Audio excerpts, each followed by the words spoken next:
السلام علیکم، میں ہوں رضوان اشرف۔ عالمی سطح کے اوپر جو اس وقت سیاست میں تیزی آ چکی ہے، اس میں سعودی عرب اس وقت بالکل فرنٹ سیٹ کے اوپر آ چکا ہے، اور سعودی عرب نے خاص طور پر حالیہ دنوں میں جو پاکستان کے ساتھ معاہدہ کیا، اس کی وجہ سے عالمی سطح کے اوپر جو 2-3 چیزیں ڈسکس ہو رہی ہیں: امریکہ کا بغرام ایئر بیس کو حاصل کرنا، اس کی وجہ سے افغانستان کے اندر، چائنا کے اندر ہے قاچن، ایران کے اندر، پاکستان کے اندر،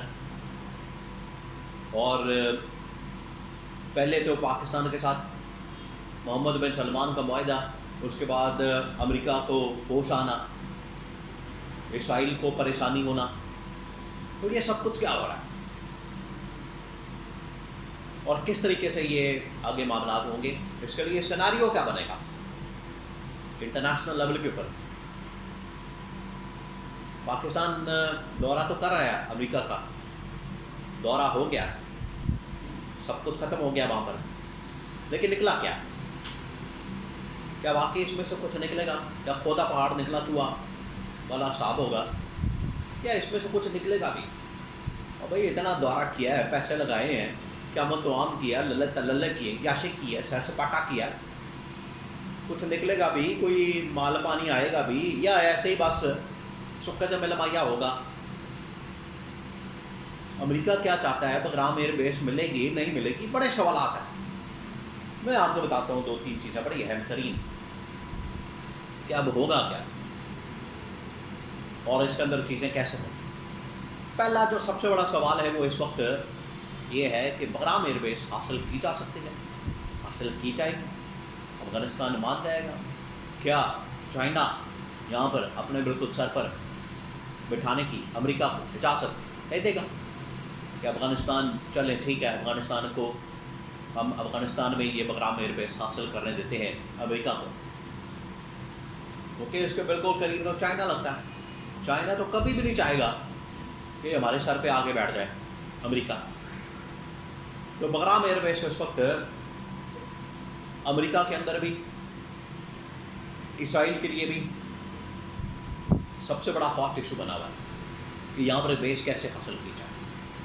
اسی وجہ سے جو افغانستان کے ڈیفینس منسٹر وہ پہنچے وہاں پر، چائنا کے اندر ان کو بلایا گیا کہ آپ آئیں اور بات کریں، تو چائنا نے آن بورڈ لے لیا ہے۔ چائنا نے آفر بھی کر دی ہے کہ بغرام ایئر بیس مت دیں، ہمیں دیں، پیسہ لیں ہم سے، آپ جو ترقی کروانا چاہتے ہیں، سڑکیں، پل، ریلوے، پیسہ، سب کچھ، انڈسٹریز جو لگوانا چاہتے ہیں آپ ہم سے کام کروائیں، ہمیں بتائیں۔ تو امریکہ کے پاس کیا آفر ہے؟ امریکہ کے پاس زیادہ سے زیادہ یہ آفر ہو سکتی ہے کہ آپ کا جو پیسہ ہے وہاں پر امریکہ میں وہ ڈی فریز کر دیں، ہم اس کو ختم کر دیں، اور یہ کام ہو سکتا ہے۔ لیکن پاکستان کا اس میں کیا انٹرسٹ ہے؟ پاکستان دونوں صورتوں میں، اگر بغرام ایئر بیس مل جاتی ہے امریکہ کو اور نہیں ملتی تب بھی پریشر میں آئے گا، اور چائنا بھی اس وقت بات کر رہا ہے پاکستان سے کہ آپ کسی صورت کسی چیز کی حمایت نہ کریں، پاکستان واپس آئے، امریکہ واپس آئے ادھر افغانستان میں بغرام ایئر بیس حاصل کرنے کے لیے۔ یہ سارا کچھ کیونکہ چائنا کے خلاف ہو رہا ہے، چائنا کو کنٹرول کرنے کے لیے، اس وجہ سے چائنا اس کو پھر خود سے ڈیل کر رہا ہے، پاکستان کو بھی، افغانستان کو بھی، باقی ممالک کے ساتھ بھی، تاکہ امریکہ دوبارہ سے یہاں پر قدم نہ رکھ سکے۔ اب ادھر اسرائیل اس کوشش میں ہے کسی طرح سے ہم یہ یمن، لبنان یا عراق، شام کے راستے کسی طرح سے ہم سعودی عرب کے اندر داخل ہوں۔ قطر کے اوپر جو حملہ کیا گیا ہو، اسی طرح سے ہم ایک اور حملہ کریں، لیکن بہت جلد، اب میں آپ کو خبر دے رہا ہوں، بہت جلد جو پاکستان کی فوجیں ہیں، پاکستان کا فوجی اڈا ہے، ایئر فورس ہے، نیوی کے آفیسرس ہیں، باقی لوگ فوجی اڈا بنا کے سعودی عرب کے اندر اب ادھر جا رہا ہے۔ دیکھیں یہ جو فوجی اڈے بنانا، وہاں پر فوج کو تعینات کرنا، یہ سپر پاورز کا، امپائرز کا کام ہوتا ہے۔ اب پاکستان اگر کرے گا تو یہ بڑی حیران کن قسم کی ڈیولپمنٹ ہوگی۔ اسی وجہ سے یہ کسی کو ہضم نہیں ہو رہی، کیونکہ اس کو پھر ایک ایٹمی طاقت کے طور، پاور کے طور پر تسلیم کر لیا جائے، تو پاکستان اپنا فوجی اڈا بنا رہا ہے سعودی عرب کے اندر، بڑا اہم نقطہ ہے.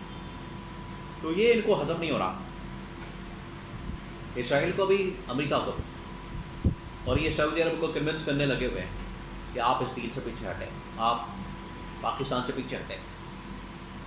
لیکن اب یہ ڈیل نہیں ختم ہونے والی، یہ آگے بڑھے گی، آگے چلے گی.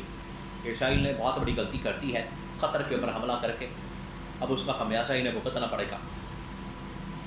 تو امریکہ اسرائیل مل کر اب اس علاقے کے اندر ایک نیا فوجی اڈا بنا کے تو وہاں سے سب کچھ کرنا چاہتے ہیں، سرویلنس، انٹیلیجنس اور باقی چیزیں، اور اگر ضرورت پڑے تو جنگ بھی لانچ کر دی جائے، آپریشن بھی لانچ کر دیا جائے. یہ ہے مقصد جو بغرام ایئر بیس ہے اس کو حاصل کرنے کا. اب آ جائیں ادھر سعودی عرب کے اندر کہ سعودی عرب اب چاہتا کیا ہے، سعودی عرب اب کس طریقے سے اس کو آگے بڑھائے گا، ڈیل کرے گا. کیونکہ یہ جو دو ملاقاتیں ہوئی، دیکھیں آپ نے ایک بات ذہن میں رکھنی ہے، بڑا اہم ترین نقطہ، آپ ذرا امیجن کریں، آپ ذرا غور کریں اس بات کے اوپر کہ سعودی عرب کے اندر بھی ملاقات ہوئی. بڑا یہ لوگ شور مچا رہے ہیں، گڈی چڑھی ہوئی ہے پاکستان کی، کہاں چڑھی ہوئی ہے یہ میں آپ کو بتاتا ہوں. سعودی عرب کے ساتھ ڈیل ہوئی، کسی کو کچھ پتہ چلا، کوئی باہر کوئی معاہدہ، کوئی اس کی شکیں، کوئی اس کے آرٹیکل، کوئی اس کی شرائط، کوئی اس کے کنڈیشن. وہ یہ کہا جا رہا ہے کہ سعودی کراؤن پرنس محمد بن سلمان کا ایک جملہ کوٹ ہوا ہے کہ مجھے بم بنانے کے لیے یورینیم کی ضرورت نہیں ہے، میں ایک بنا بنایا بم پاکستان سے پیسوں کا خرید لوں گا. تو سعودی عرب اصل میں اس وقت سینٹر آف اٹینشن بنا ہوا ہے کہ وہ کیا کرتا ہے. بہت سارے ممالک اس کے پیچھے پڑے ہوئے ہیں، آپ اس ڈیل سے پیچھے ہٹ جائیں. سعودی عرب اب پیچھے ہٹنے کو تیار نہیں، اور اب معاملات بڑے اسٹیک پر لگ گئے ہیں، اور آنے والے دنوں میں فوج بھی ہو سکتا ہے کہ یہاں سے چلی جائے پاکستان سے. اب سعودی عرب کی کوشش یہ ہے کہ اس ڈیل کو آگے بڑھایا جائے اور صحیح معنوں میں ایک اسلامی نیٹو فورس تعینات کی جائے، بنائی جائے. اس کی سربراہی جنرل راحیل شریف سے موجودہ army chief general Asim Munir کو دے دی جائے، کمانڈ اس کے حوالے کر دی جائے، اور عالمی سطح کے اوپر پورا بیانیہ پولیٹیکل، مورل، ڈپلومیٹک بنانے کے لیے عمران خان کی ضرورت پڑ گئی ہے. یہ ہے اصل میں ان کا مسئلہ اور مقصد. اس کے لیے عمران خان کی رہائی اور آزادی کے اوپر کام ہو رہا ہے، بات ہو رہی ہے. یہ ہے اصل اس کے اندر بات کہ اب سارا کا سارا معاملہ آپ کے رک گیا عمران خان کے اوپر، اور یہ ڈیل عمران خان کی رہائی اس کے نتیجے میں ضرور ہوگی.